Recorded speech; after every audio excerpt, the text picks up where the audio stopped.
afternoon, everybody. Thanks for joining us here today on the Tarmac Sustainability webinar. My name's Brian Kent. I'm the Tarmac National Technical Director, and I'm joined by Richard Grindrod, Project Manager for Derbyshire County Council, who's kindly agreed to us to talk to us about his experiences with a Tarmac product called Ultigrip.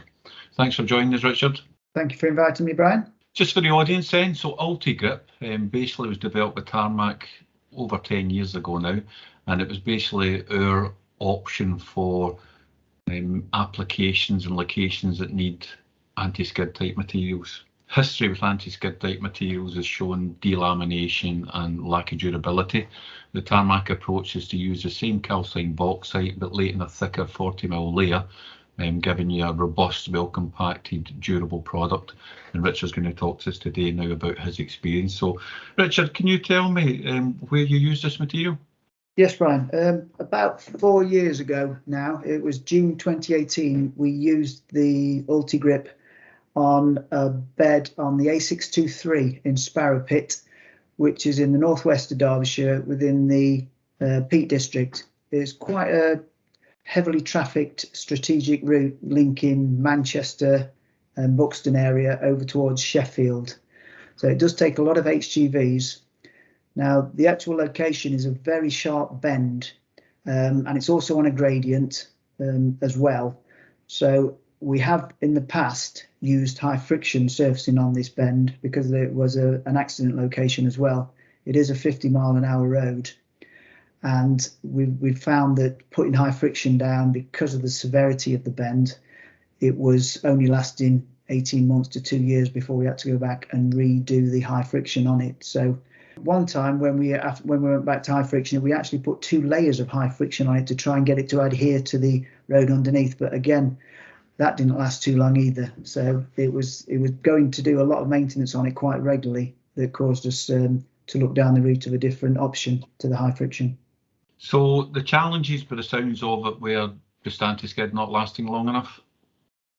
Yeah, that was the main problem with the site. It was just not adhering, and as you could see from the photo, the bend is so severe that the HGVs that were screwing around the bend were just pulling off the high friction, so it wasn't adhering to anything, and it just caused us so much maintenance issues, having to go back and try and redo it. And obviously it was potholing as well, where the wagons were screwing around on it as well. So yeah, they were the challenges that were to try and come up with a solution to stop us having to go back every couple of years to redo it.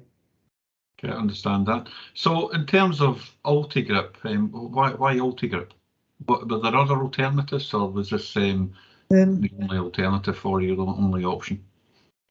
At the time, it was that I looked around various companies to try and find some kind of material that would have the properties of high friction, but obviously was more durable, as in a proprietary material or hot rolling chips, something like that. So this was the only material that I could find at the time on the market that would tick both boxes for us to be able to have the good decent skid resistance because of the speed and the severity of the bend, and the durability because of the screwing actions of the wagons on the bend.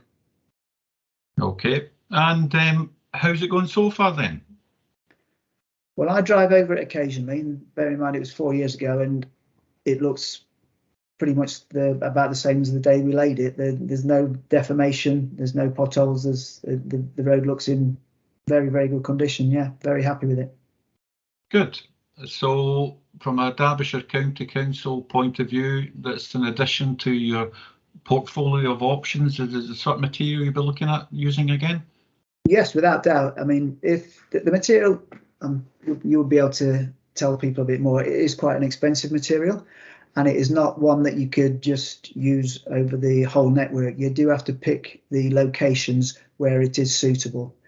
Things like the bend there that you could see the severity of it, and there are other sites in the county that we have used it. A couple of years ago we used it on another site on the A38 in South Normanton, and going forward we will definitely use it again, but like I say, not everywhere.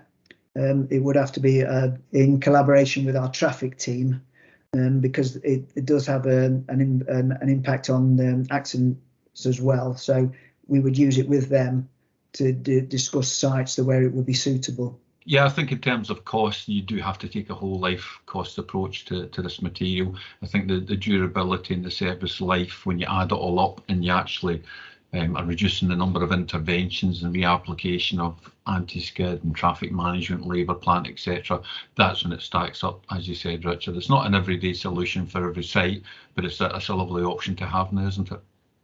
Yeah, I mean, we haven't had to go back to that site since we resurfaced it. So if we'd have had to go down the other option of high friction in it, I'm pretty certain we'd have been back at least once, maybe twice, to reapply it. And as you say, putting all the traffic management on, possibly road closures, and anywhere in the Peak District where we put a road closure on, it's usually a fairly lengthy diversion route, which obviously the travelling public do not take too kindly to. So it has been a good solution for this location, definitely. Good. Well, thanks very much for joining us, Richard. This is the second of what we hope will become annual sustainability seminars. I'll invite you back to the 10th one where you can come on and tell me it's still performing. I look forward to it, yeah. Thanks very much, Brian. Thanks, Richard. Cheers. Bye.